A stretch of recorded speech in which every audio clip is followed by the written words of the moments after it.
ვფიქრობ, რომ 2030 წლამდე თუ ევროკავშირი შენარჩუნდება, ჩვენ გვექნება ყველანაირი საშუალება, რომ გავხდეთ მისი წევრი.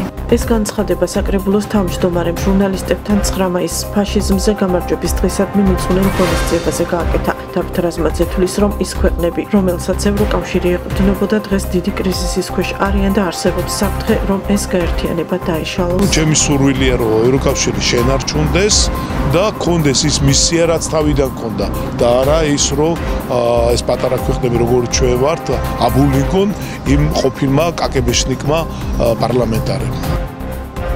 ქართულმა ოცნებამ ყველაფერი გააკეთა იმისათვის, რომ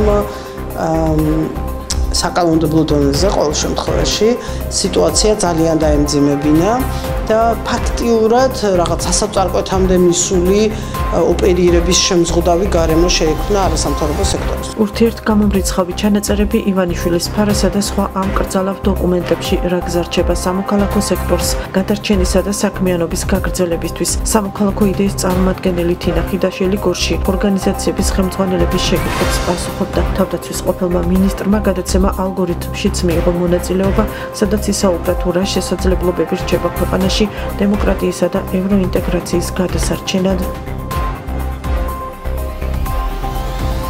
რეგიონში პირველად ქართულმა მედია ჯგუფმა ხელოვნური ინტელექტის ექსპრეს კურსი დაიწყო. პროგრამის პრეზენტაცია ახალგაზრდებთან, ჟურნალისტებთან, იურისტებთან და სხვადასხვა სექტორის წარმომადგენლებთან მოეწყო.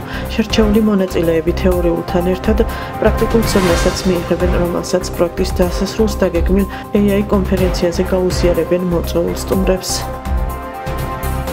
მნიშვნელოვანია, რომ გარკვეულ ეტაპზე გავცვალოთ მოსაზრებები სხვადასხვა ქალაქებში, სოციალური ჯგუფის წარმომადგენლებთან და ვნახოთ, ემთხვევა თუ არა ჩვენი აღქმები.